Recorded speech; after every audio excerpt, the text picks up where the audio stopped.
লালপানি মণিপুর সড়কে দীর্ঘ যানজট ও ন্যূনতম সুযোগ সুবিধার অভাবে চরম দুর্ভোগের মধ্যে নাগিনা কুমার মাহাতো নামের বিহারের এক ট্রাক চালক ট্রাকের মধ্যেই হঠাৎ অসুস্থ হয়ে মারা যান। এই মর্মান্তিক ঘটনার পর পুলিশ প্রশাসনের সহযোগিতায় শিলচর মেডিকেল কলেজ ও হাসপাতালে ময়নাতদন্ত সম্পন্ন করা হয়।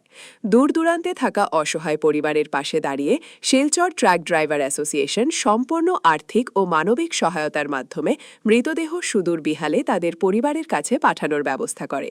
পেশাগত সহমর্মিতা ও মানবতার এই অনন্য উদ্যোগ বিভিন্ন মহলে ব্যাপক প্রশংসিত হয়েছে। নমস্কার। আজকে আমাদের শিলচর ট্রাক ড্রাইভার অ্যাসোসিয়েশন এবং লাইলাপুর কমার্শিয়াল ড্রাইভার অ্যাসোসিয়েশন আমরা এই উদ্দেশ্যে এখানে এসেছি যে আমাদের একজন ভাই যে বিহার থেকে আগত গাড়ি নিয়ে আমাদের লালপানি জিরিঘাটে স্থানে গাড়ির ভিতরে ডেড বডি পাওয়া গেল।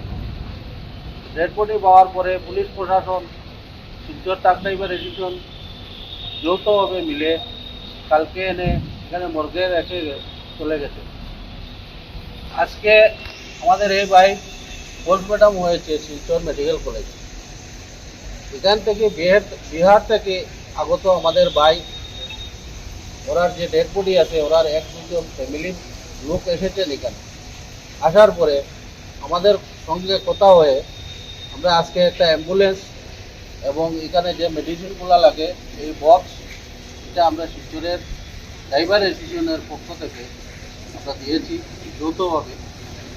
আর তারা একটা গাড়ি দিয়েছি, তারা সঙ্গে নিয়ে যেতে পারে। যতটুকু খরচ হয়েছে মালিকও হেল্প করেছে। আমরা শিলচর ট্রাক ড্রাইভার অ্যাসোসিয়েশন আর লালপানি লাইলাপুর কমার্শিয়াল ড্রাইভার অ্যাসোসিয়েশন আমরা মিলিত হয়ে আমরা খরচ বহন করছি। আর আমি সরকারের কাছে একটা অনুরোধ রাখছি যে আমরা লালপানি আর মণিপুরে আর আসামের যেটা বর্ডার আছে, এখানের মধ্যে অনেক সব সময় জাম লাগে থাকে। যে আমরা অনুরোধ রাখছি এই গরমের মধ্যে ড্রাইভারগুলো হ্যারাসমেন্ট হয়ে গাড়ির মধ্যে ডেড বডি পাওয়া যাচ্ছে। এই কারণে অতি সত্বর যদি আমরা এটা সলভ না করে দিই, যে আমরা বৃহত্তর আন্দোলন করতে বাধ্য হব।